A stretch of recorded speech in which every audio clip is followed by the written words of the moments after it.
우리가 우리에게 죄 지은 자를 사하여 준 것 같이 우리 죄를 사하여 주옵시고. 오늘 주기도문 마지막 말씀을 부활절 이 주일에 여러분들과 함께 나누도록 하겠습니다. 주기도문을 여러분들이 보시면 첫째는 하나님에 대한 간구가 있습니다. 하나님께 영광을 올려드리는 간구가 들어있고요. 그리고 두 번째는 우리 인간에 대한 필요를 하나님 앞에 올려드리죠. 그리고 그 두 사이를 잇는 한 문장이 있다고 했습니다. 바로 하나님의 뜻이 하늘에서 이루어진 것 같이 땅에서도 이루어지리이다. 하늘과 땅을 잇는 그 기도를 주님께서 가르쳐 주시고, 그리고 그 기도가 완성되기 위해서 우리 주님께서 십자가에서 돌아가시게 되는 것이죠. 우리가 기도를 하기 전에 늘 먼저 한 가지 마음 가운데 잊지 말고 생각해야 되는 부분이 있습니다. 그 뭐냐면 어떤 다른 것보다 실은 중요한 건데, 내가 지금 누구에게 기도를 하고 있느냐 하는 부분입니다. 나는 기도를 하기 이전에 나는 어떤 대상에게 기도를 하고 있고, 그분은 어떤 응답을 하실 수 있고 어떤 능력을 갖고 계신 분이라는 것을 마음 가운데 갖고 있느냐 아니면 그렇지 않느냐에 따라서 우리의 기도는 결과가 달라지게 됩니다. 능력을 받는 부분도 달라지게 되죠. 참 많은 순간 우리가 기도를 습관적으로 하다 보니까 내가 지금 누구에게 기도를 하고 있지? 그리고 그분은 어떤 능력을 갖고 있지? 라는 것조차 잊어버릴 때가 참 많은 것 같습니다. 그래서 주님께서는 이 주기도문의 짧은 기도문의 그 첫 번째를 하늘에 계신 우리 아버지요, 내가 지금 기도하고 있는 그 대상에 대해서 그분은 전능하신 하나님, 창조주 하나님에 대한 것을 이야기하면서 우리의 아버지라고 고백을 하게 되는 것입니다. 두 번째 부분에서 예수님은 우리의 필요에 대해서 몇 가지를 이야기하셨죠. 우리가 배운 것처럼 첫째는 오늘 우리에게 일용할 양식을 주옵시고. 오늘 여러분들은 영의 양식을 위해서 이 자리에 오셨습니다. 아침에 육의 양식도 드셨겠죠. 영과 육의, 그리고 우리 공동체가 먹을 양식도 우리에게 주옵소서라는 눈물의 기도를 하나님 앞에 드리는 것. 그리고 두 번째는 죄에 대한 부분. 하나님, 저는 죄인입니다. 제가 다른 사람들을 용서하는 것처럼 저의 죄도 용서해 주옵소서라는 부분에 대해서 배웠습니다. 그리고 주기도문에 우리의 필요에 대한, 그리고 전체의 마지막 기도는 오늘 나를 시험에 들게 하지 마옵시고 다만 악에서 구하옵소서라는 이 기도입니다. 초대교부인 오리게네스라는 사람이 욥기 7장 1절을 이렇게 의역을 했습니다. 이것과 관련해서 끊임없이 유혹에 시달리는 것이 이 세상의 인생이 아닌가. 인간이 이성을 갖게 된 이래로 한시라도 유혹으로부터 자유로울 수가 있었던가. 여러분, 그런 유혹과 시험에서 한시라도 여러분 자유로웠던 적이 있으십니까? 인간이 전혀 아무런 유혹도 받지 않을 수 있다라고 상상하는 것이 불가능합니다. 초대교회 교부들은 막 그래서 그런 유혹과 시험, 마음에 떠오르는 욕심들, 탐욕들 이런 것 때문에 사막으로 갔습니다. 산으로 갔습니다. 어떤 사람은 10m 정도 높이 가운데에서 한 1m 정도 움직일 수 있는 그런 곳에 평생을 살았습니다. 고행을 한 거죠. 내 마음 가운데 계속해서 일어나는 이 탐심과 탐욕과 정욕의 문제들을 해결할 수 없어서 그들은 사막을 찾아갔습니다. 높은 꼭대기에 올라갔습니다. 근데 여전히 그런 유혹과 시험이 그들을 찾아왔다라는 것을 저희들이 깨닫습니다. 여러분, 우리가 이해하기 힘든 일이지만 최초의 인간이 하나님과 친밀한 관계를 가졌을 때 가장 완벽한 관계잖아요. 여러분 잘 생각해 보시면 하나님과 그렇게 완벽한 관계였는데 우리가 이해할 수 없는 거죠. 그때 유혹이 찾아왔습니다. 누가요? 뱀으로 가장한 사탄이 최초의 인간인 아담과 하와를 유혹했습니다. 이건 진짜 우리의 이성으로 잘 이해가 안 가는 부분입니다. 천국 가서 우리가 물어볼 거예요. 그죠? 자, 기억하세요. 천국 가서 우리가 물어볼 것.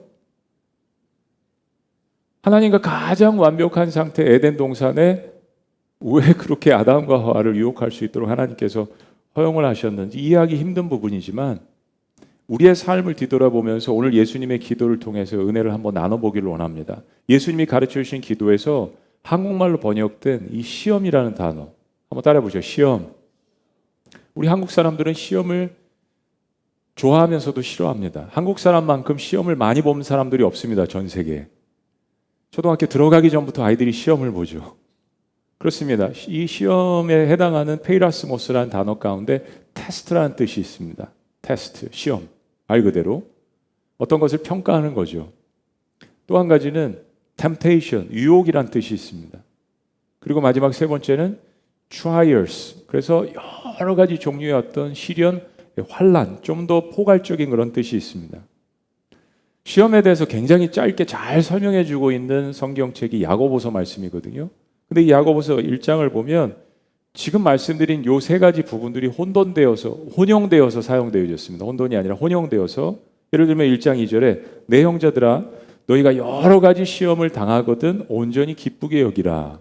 아니, 시험을 기쁘게 여기는 사람이 누가 있겠습니까? 템테이션이든 테스트든 트라이얼스든 이거는 기쁘게 여길 수 있는 게 아닌데 그 이유를 이야기합니다. 3절 말씀에 이는 너희 믿음의 시련이 인내를 만들어내는 줄 너희가 알지 않냐. 꼭 이게 성경 말씀이 아니더라 인생사를 거치면서 우리가 시험이나 유혹이나 여러 가지 환난과 시련을 겪었을 때 그걸 통해서 우리의 내적인 어떤 인내, 마음의 강함, 어떤 담대함, 성숙함 이런 거를 만들어내는 줄을 세상사도 아는데 하물며 하나님의 사람들일까 보냐, 그런 말씀이죠. 여러분 좀 정리해 보면 우리가 구별해야 될 필요가 있는데 이 페이라스모스라는 단어가 성경에서 여기저기 혼용되어서 이 세 가지 뜻으로 쓰여졌지만 우리가 구분할 수 있는 딱 한 가지가 있습니다. 그건 뭐냐면 템테이션, 유혹은 사탄이 주는 것이고 테스트는 하나님께서 우리를 업그레이드하기 위해서 우리에게 주신다라는 거. 여러분 이거 구분하셔야 합니다. 사탄은 우리를 쓰러뜨리기 위해서 에덴 동산에서부터 유혹해서 온 거고, 하나님은 테스트를 통하여서 우리에게 더 좋은 것을 주시려 그것을 받기에 합당한 그릇을 만들어 가시는 하나님의 뜻이 있는 것이 바로 테스트죠. 하나님은 아브라함도 시험하셨습니다.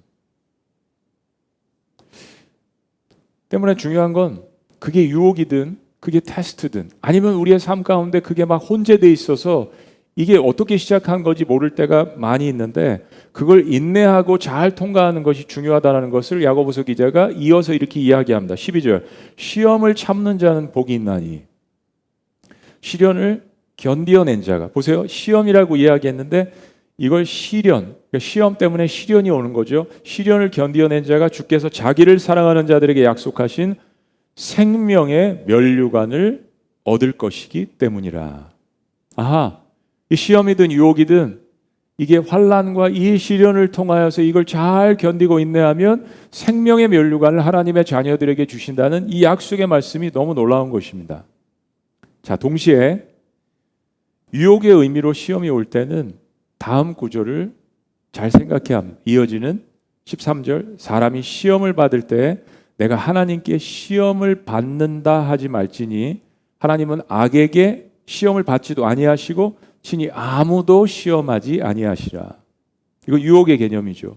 뭐 때문에요? 14절 오직 각 사람이 시험을 받는 것은 자기 욕심에 끌려 미혹됨이라고 이야기합니다. 하나님은 우리를 쓰러뜨리기 위해서 유혹을 던져주시지 않습니다. 우리의 욕심이 우리의 마음 가운데서 일어나 스스로 시험에 빠질 때가 대부분이죠. 실은 외부의 유혹보다도 이 마음 가운데 우리의 이 마음밭이 영적 전쟁이고 여기서 악함이 일어나게 되는 것입니다. 그걸 통해서 우리는 깨닫는 거죠. 아, 나는 죄인이구나. 죄인이기 때문에 죄를 짓는 거고 죄인이기 때문에 이런 생각들이 일어나는 것이구나 라는 것을 우리는 배웠습니다. 사랑하는 여러분, 그런데 이게 유혹이든지 테스트든지 혼용되어 있다고 그랬잖아요. 때로는 하나님께서 우리의 유익을 위해서 이걸 허용하실 때가 있습니다. 그 가장 좋은 예가 뭐냐면 하나님의 아들이신 예수님께서 이 땅에 오셔서 사역을 시작하시기 전에 40일 동안 금식 기도를 하셨습니다. 그리고 광야로 가셨죠. 어떻게 해요? 마귀에게 시험을 받으러. 자, 마태복음 4장 1절 말씀 봅니다. 그때 예수께서 성령에게 이끌려. 누구에게 이끌렸다고요? 성령에게. 그러면 하나님께서 지금 인도를 하시는 겁니다. 그런데 마귀에게 시험을 받으러 광야로 가셨다라고 이야기합니다. 여러분 이 시험의 내용을 여러분들 잘 아시잖아요. 세 가지의 시험입니다. 근데 사실은 유혹에 더 가까운 거죠. 금식하셔서 40일 동안 줄이신 예수님께서 육신의 몸을 입고 계셨기 때문에 시장하셨을 텐데 사탄의 첫 번째 유혹은 이 돌들을 떡덩이가 되게 하라는 유혹이었습니다. 근데 이 유혹은 테스트와도 관계가 있는 것입니다. 때로는 테스트가 유혹이 되기도 하고 유혹이 테스트가 되기도 하는데, 사탄은 그게 테스트든지 유혹이든지 하나님의 허용하심이 있을 때 어떻게 해서든지 우리를 쓰러뜨리기 위해서, 어떻게든지 우리를 망하게 하기 위해서 일을 하는 것이 사탄의 역할입니다. 여러분, 욥의 경우도 그랬습니다. 참 답답한 거는 늘 말씀드리지만 우리는 큰 그림을 모릅니다. 그리고 그 마지막에 종말이 어떻게 될지 우리는 알지 못합니다. 그래서 우리가 답답한 거죠.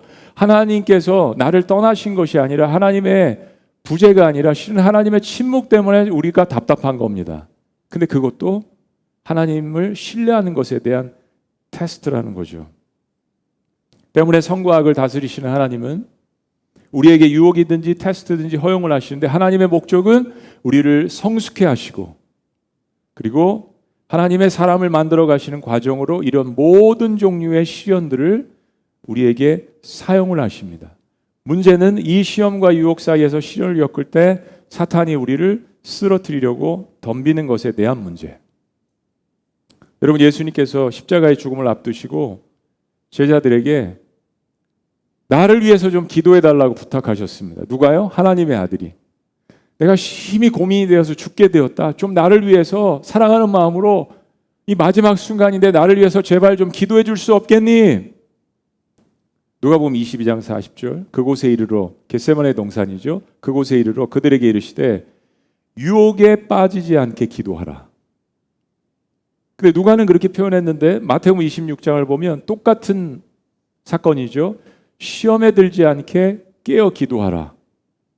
누가는 유혹이라고 표현했고 마태는 시험이라고 표현했습니다. 그 시험이든지 유혹이든지 그걸 꼭 우리가 구분하는 것보다는 지금 이 상황 가운데서 주님께서 말씀하신 거, 제발 좀 나를 위해서 기도해줘. 내가 죽게 되었어. 하나님의 아들의 부르짖음입니다. 제자들은 그 유혹이든지 시험이든지 하여튼 제자들이 슬픔 가운데 너무 지쳐서 그들은 잠에 빠졌다라고 성경이 이야기합니다. 그리고 마태복음 26장 마지막은 이렇게 이야기합니다. 마음에는 원이로되 육신이 약하도다. 하고 싶은데 육신이 약해서 따르지 않는 것, 그 자체가 유혹이며 테스트라는 거죠. 그렇습니다, 사랑하는 여러분. 예수님의 가르침을 통하여서 우리가 분명히 알 수 있는 두 가지가 뭐냐 하면, 인간은 어느 누구도 완벽한 존재가 없을 정도로 연약한 한계가 있는 존재라는 사실, 이걸 인지해야 합니다. 그래서 두 번째는 외부의 도움이 필요하다는 것입니다.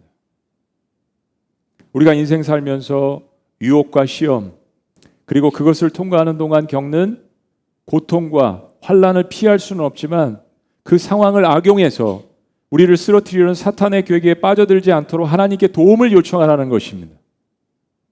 얼마나 많은 순간 매일매일 내가 하나님 앞에 이 도움을 요청합니까? 하나님, 시험에 빠져들지 않게 하시고요, 악에서 구원하여 주옵소서. 왜냐하면 사탄은 온갖 수단과 방법을 동원해서 시간과 상황을 보다가 기회를 엿보고 우리를 쓰러뜨리려고 노력하기 때문입니다. 그래서 우리는 이 기도가 매일매일 우리의 양식을 먹듯이 필요하게 되는 것입니다. 자, 사랑하는 여러분, 결국 사탄은 그의 목적대로, 그의 계획대로 하나님의 아들이신 이 땅에 오신 예수님을 십자가에 못 박았습니다. 아마 인류 역사상 사탄이 존재한 이래로 이처럼 축제를 벌인 날이 없을 거예요. 자신의 가장 큰 목적을 성취했습니다. 물론 그 모든 것들도 하나님의 전능하신 주권적인 계획 아래 속해 있었습니다. 사탄은 하나님의 아들도 시험에 빠뜨리려 광야에서 유혹을 했다고 말씀드렸습니다. 십자가를 준비했습니다. 거기에 하나님의 아들을 십자가에 못 박았습니다. 주변에 있는 사람들이 예수님을 배신하고 떠나도록 계속해서 부추겼습니다. 그리고 모두에게 두려움을 심어주었습니다. 그리고 의심을 심어줬습니다. 그가 진짜 메시아인가? 메시아라면 이런 일을 당할 수 있는가? 하나님의 아들이 저렇게 힘없이 죽을 수가 있겠는가? 계속해서 의심과 두려움과 불신과 하나님과 그리고 하나님의 자녀 사이를 갈라놓는 디아블로스, 그 역할을 사탄은 충실히 감당했습니다. 그게 사탄의 직업입니다. 사탄은 악의 축입니다. 그래서 예수님께서 우리가 시험에 빠져들게 말게 해달라는 기도와 더불어서 악에서 구원하여 주옵소서라는 기도를 주님께서 우리에게 마지막으로 가르쳐 주신 것입니다. 근데 이 기도는 시험에 빠져들게 하지 마옵소서라는 기도보다 더 궁극적입니다. 왜냐하면 우리를 유혹해서 사망케 하는 사탄은 악의 근원이기 때문입니다. 그런데 예수님은 이 악에게서 우리를 보호해달라는 이 기도를 매일 하나님께 하라고 그렇게 우리에게 가르쳐 주셨습니다. 매일 먹을 양식은 구하지만, 매일 먹을 하나님의 말씀은 구하지만, 하나님, 제가 이 세상에 이 죄의 한복판에, 바벨론 한복판에 살아가는데 저 역시도 실은 바벨론이 제 마음 가운데 있는데, 주님, 여기가 시험에 들지 않도록, 여기가 유혹에 빠지지 않도록 주님, 저를 악에서 보호하여 주옵소서. 우리 그리스도인들이 오늘날 잊고 있는 기도 가운데 하나입니다. 하나님, 우리 자녀들이 오늘 학교를 가고 학원을 가고 이 세상에서, 직장에서 하나님, 우리 자녀가 시험에 빠지지 않고 악에 물들지 않도록 주님 보호하여 주옵소서라는 이 기도. 여러분, 악은 사탄이 될 수도 있고요, 사탄이 조종하는 사람이나 환경이 될 수도 있습니다. 근데 그런 건 중요하지 않습니다. 매일매일의 일용할 영의 양식과 육의 양식을 구하고 하나님 앞에 죄의 용서함을 구하는 우리가 마지막으로 구해야 될 것은 악으로부터의 구원과 하나님의 이 보호하심을 하나님 앞에 간절히 구하는 것. 얼마나 많이 반복되면서 시편 기자가 구원해달라고 하나님 앞에 기도합니까? 단순히 우리가 고난과 위기 상황 가운데서뿐만이 아니라 우리의 매일매일의 일용할 양식을 구하는 것처럼, 죄의 용서를 구하는 것처럼 우리는 매일매일 악에서 구원하여 주옵소서라는 기도를 해야 합니다.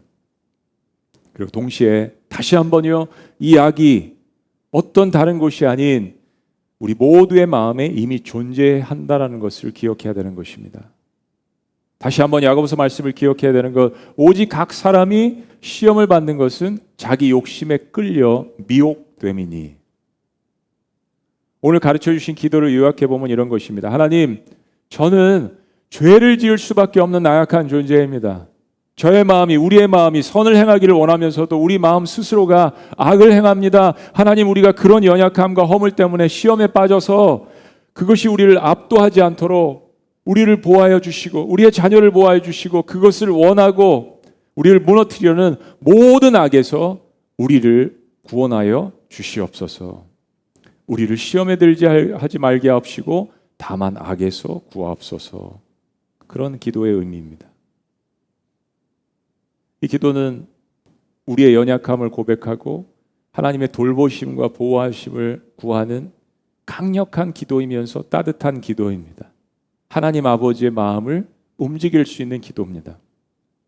존 스타트라는 신학자가 이 주기도문을 삼위일체 하나님으로 볼 때 이렇게 고백했습니다. 삼위일체 하나님께 드리는 기도로 본다면 우리 아버지 하나님의 전능하심을 통해서 일용할 양식을 공급받고 아들 예수님의 십자가의 사건을 통하여서 우리의 죄를 용서함 받고 우리 안에 내주하시는 성령님의 역사하심을 통해서 모든 시험과 악에서 구원하여 주시옵소서. 그래서 이 주기도문을 받은 초대교인들이 마음에 막 감격해가지고 이거 주님께서 우리에게 주신 기도문이야. 그래서 이 주기도문을 예배 때마다 계속해서 하다가 마음 가운데 감사가 일어났습니다. 그래서 원래는 주님께서 가르쳐 주신 것이 아닌데 어떻게 해요? 되게 나라와 권세와 영광이 아버지께 있사옵나이다. 그래서 성경에 보시면 괄호로 돼 있잖아요. 원래 예수님께서 하신 것이 아니라 후대의 사람들이 이 기도를 받은 그 감격 때문에 이 기도를 주신 하나님 앞에 예수님께 감사와 찬송과 영광을 올려드리게 돼서 그 부분이 붙어있게 되는 것입니다. 자, 그렇다면 이제 주기도문 강해를 마치면서요, 우리에게 남은 한 가지 질문이 있습니다.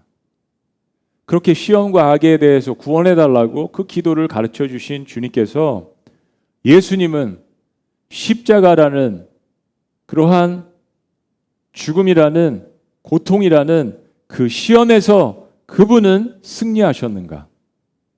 이 기도를 가르쳐 주신 그 주님은 누구도 피할 수 없는, 모든 죄인이라면 피할 수 없는 그 십자가의 형벌, 그런데 그거를 대신 다 뒤집어 쓰고 가시기 위해서 저와 여러분들을 위해서 십자가에 이제 죽으시게 되는데 주님은 그 시험을 통과하셨는가? 이걸 봐야죠. 예수님 역시 십자가의 죽음의 그 시험을 온전히 통과하시기 위해서 전날 밤 겟세마네 동산에서 땀방울이 핏방울이 되도록 땀방울이 핏방울이 되도록 그런 모습들을 여러분 보셨습니까? 여러분 자녀들이 혹은 여러분 가족이, 여러분 아내가, 여러분 남편이, 여러분 사랑하는 사람들이 엄청난 질병 때문에 혹은 다른 일 때문에 고통을 받을 때, 그를 위해서 기도할 때, 혹은 나를 위해서 하나님 앞에 기도할 때 오장육부가 막 꼬이는 것 같은, 그리고 정말 기도해서 막 모세 혈관이 터지듯이 주님 그렇게 고통 가운데 기도하셨습니다. 그 시험을 통과하시기 위해서. 여러분, 소설가, 그리스 소설가 니코스 카잔차키스라는 사람이 있는데 이런 책을 썼습니다. 최후의 유혹. 최후의 유혹. 이 책의 핵심 내용이 간단합니다. 그게 뭐냐면 예수님께서 십자가에 이렇게 매달리셨는데 끝까지 사람들이 주님을 조롱하는 겁니다. 내가 만일 하나님의 아들이거든 당장 그 자리에서 내려와라. 다른 사람은 구원할 줄 알면서 자기는 구원 못하네. 하나님의 아들, 유대인의 왕이냐? 따귀를 때리고 침을 뱉고 창으로 찌르고 채찍질하고 온갖 수모와 멸시와, 그리고 사탄은 주님과 가까웠던 모든 사람들에게 이간질을 하며 의심과 배신과 두려움을 심어놓습니다. 주님 곁에 남은 자가 누구였습니까? 7 귀신 들렸던 막다와 마리아를 비롯해 육신의 어머니 마리아, 단 4명의 여인과 자기 스스로 난 주님 앞에 제일 사랑받는 제자라고 요한복음을 기록한 사도 요한 딱 5명이 예수님 돌아가실 때 곁에 있었습니다. 모든 사람들은 다 주님을 떠났습니다. 이건 정말 견디기 힘든 시험입니다. 하나님의 아들이 그런 조롱과 그런 멸시와 그런 배신과 그런 아픔을 겪으셨다니요. 최후의 유혹, 상상으로 쓴 소설이지만 이 한 구절 때문에 그랬을 거예요. 겟세마네 동산에서 무슨 기도를 하셨을까요? 아버지, 할 수만 있다면 이 잔을 내게서 지나가게 하여 주옵소서. 참 저희들에게 격려와 위로를 주시는, 또 때로는 의심도, 아니 하나님의 아들이 이런 기도를 하실 필요가 아니에요. 그만큼 그 고통이 컸다라는 것입니다. 육신의 고통 때문에 아니에요. 그 고통도 있으셨지만 이 세상에 인류가 지은, 앞으로 지을 모든 죄를 짊어지고 가시는 하나님이란 존재의 고통입니다. 죄가 없으신 분이 죄를 짊어지실 때 그 고통을 표현하신 겁니다. 아버지, 할 수만 있다면 이 잔을, 오늘 우리가 주에 만찬할 것이지만 이 잔을 지나가게 하여 주옵소서. 그러나 주님은 고통 가운데 다시 고백하십니다. 그러나 아버지, 내 뜻대로 마시옵고 아버지의 뜻대로 하옵소서. 시험을 통과하시는 모습을 인간에게 그대로 보여주십니다. 우리에게 주기도문을 가르쳐 주신 주님께서 그 기도의 의미가 무엇인지, 그리고 그 기도를 어떻게 실행할 수 있는지, 주님은 십자가에 순종하셔서 죽으셨습니다. 자, 마지막 결론이요. 그러면 이제 모든 사명이 다 끝났습니까? 다 이루었다 라고 마지막 숨을 내쉬셨는데 정말 모든 것이 다 이제 끝인가요? 영화 끝, 드라마 끝, 인생 끝? 아니지 않습니까? 주님께서 오늘 마지막으로 가르쳐 주신 모든 유혹과 시험과 악의 세력과 공격으로부터 이 기도를 가르쳐 주신 주님께서 우리를 보호해 주시려면 그분은 십자가에서 다시 살아나셔야 합니다.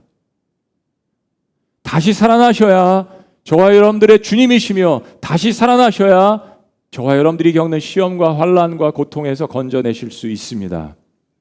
십자가에 죽으셔서 우리의 죄는 대신 담당하시고 용서하실 수 있는 길은 열어놓으셨을지 모르겠지만, 지금 살아있는 우리들이 악의 유혹과 죄의 모든 권세로부터 보호를 받을 수 있는 또 하나의 그리스도인들이 결코 잊어서는 안 되는 능력, 그가 십자가에서 죽으시고 부활하신 것입니다. 무덤에 머물러 계신 것이 아니라 모든 사망과 권세와 사탄의 모략과 괴계를 다 물리치시고 무덤에서 부활하셨습니다. 왜요? 누구를 위해서요? 이 땅의 시험과 유혹과 모든 죄의 권세를 겪고 있는 하나님의 자녀들을 위해서도 십자가에 죽으셨지만, 그 하나님의 자녀들을 다시 살리시기 위해서 십자가에서 부활하신 것입니다. 이거 십자가의 능력과 더불어 주님이 가르쳐 주신 기도를 능력 있게 우리가 부르짖을 수 있는 부활의 능력인 것입니다. 아플 때는, 힘들 때는, 공고할 때는 십자가 골고다로 가지만,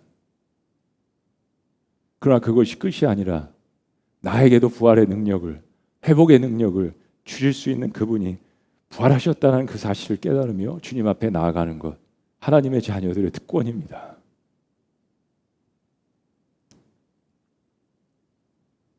우리가 십자가의 자리만 머물러 계신 주님 때문에 고난주간을 묵상한 것이 아닙니다.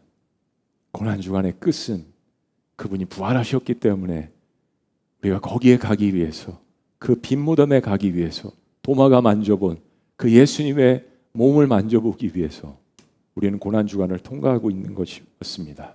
그리고 오늘 부활주의를 맞이하는 것이죠. 이 뼈들이 능히 살겠느냐? 고난주간은 목회자들에게 고난주간입니다. 설교를 어떤 때보다도 많이 준비해야 되니까요.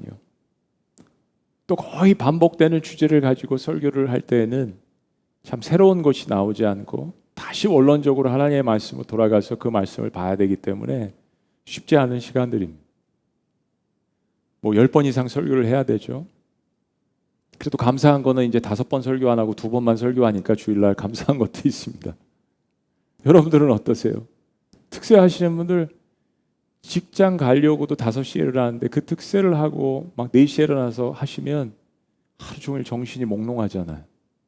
거기다 금식까지 하는 분들, 여러분 얼마나 일주일 내내 말 그대로 고난주간, 주님의 그 고난에 동참하는 의미에서 그렇게 하는 거죠. 그런데 엊그제 말씀을 준비하는데 거의 마지막 말씀들을 준비하고 있는데 주님께서 이 한 음성을 저에게 주셨습니다. 이 뼈들이 능히 살겠느냐? 제가 가장 설교하기 좋아하는 가슴 뛰는 본문 가운데 하나가 에스겔서 37장입니다. 그 가운데 나온 말씀이죠. 주님께서 사랑하는 선지자 에스겔을 환상 가운데, 꿈 가운데 어느 골짜기로 데려가십니다. 그 골짜기에 딱 가보니까 웬걸이요? 엄청난 뼈들이 쌓여져 있습니다. 그냥 뼈가 아니라 마른 뼈라고 성경이 기록합니다. 이미 죽은 지가 오래된 뼈들, 여기저기 흩어져 있다고 합니다.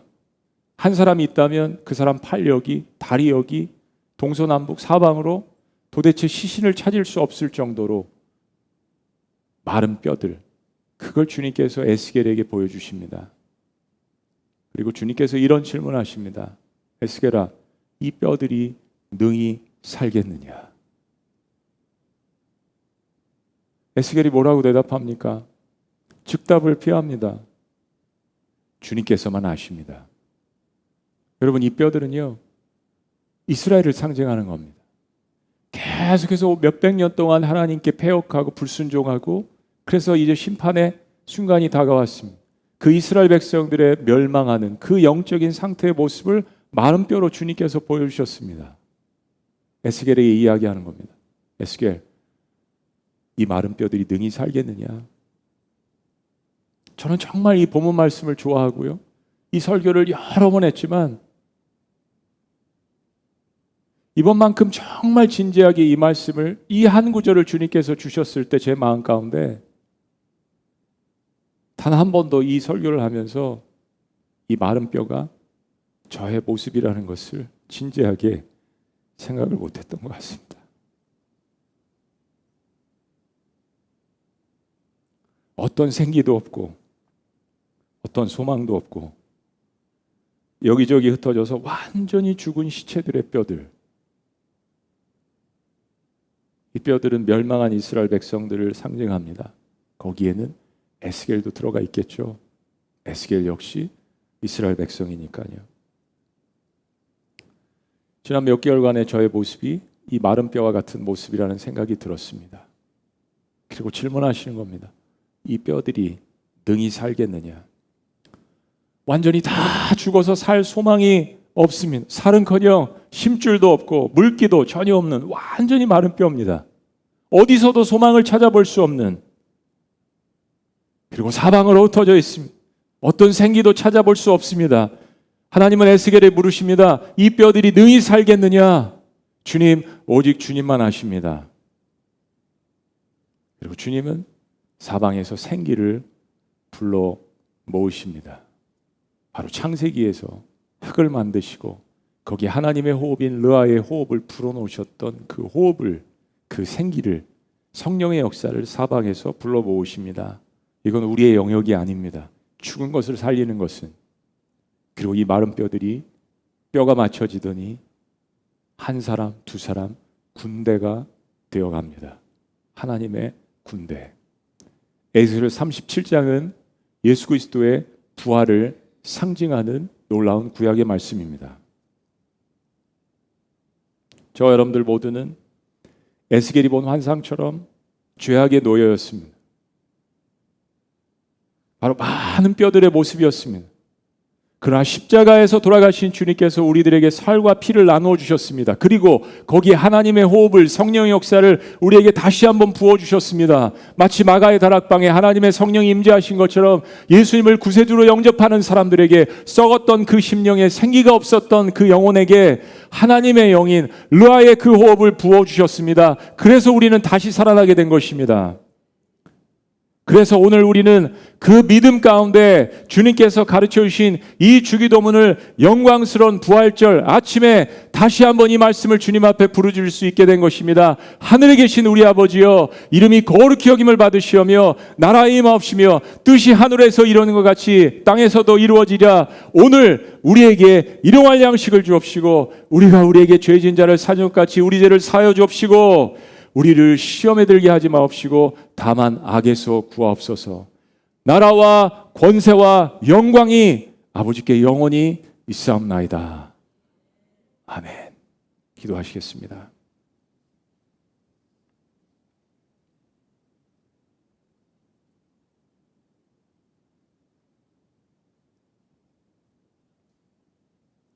그렇습니다. 사랑하는 여러분, 우리는 이 세상 살면서 단 한 번도 유혹이나 시험이나 시련이나 환난에서 자유로웠던 적이 없습니다. 앞으로도 마찬가지일 것입니다.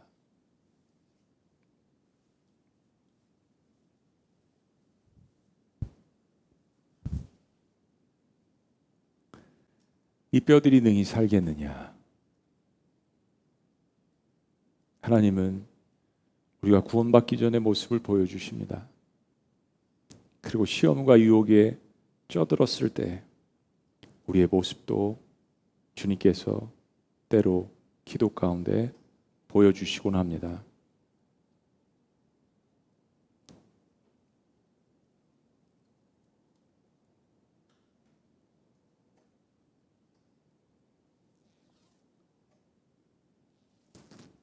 그래서 우리는 이 기도가 필요한 거죠. 우리를 시험에 들게 하지 마옵시고 다만 악에서 구하옵소서. 그리고 이 기도가 능력이 있는 것은 이 모든 시험과 모든 악의 고통을 짊어지시고 십자가에 돌아가셨다가 부활하셨기 때문입니다. 이 시간 그렇게 우리에게 살과 피를 나눠주신 우리 주님을 다시 한번 묵상하면서 우리 공동체로서 우리 주의 만찬, 거룩한 주의 만찬으로 들어가기를 원합니다. 조용히 묵상 기도하시면서 우리 주님 앞에 나아가시도록 하겠습니다.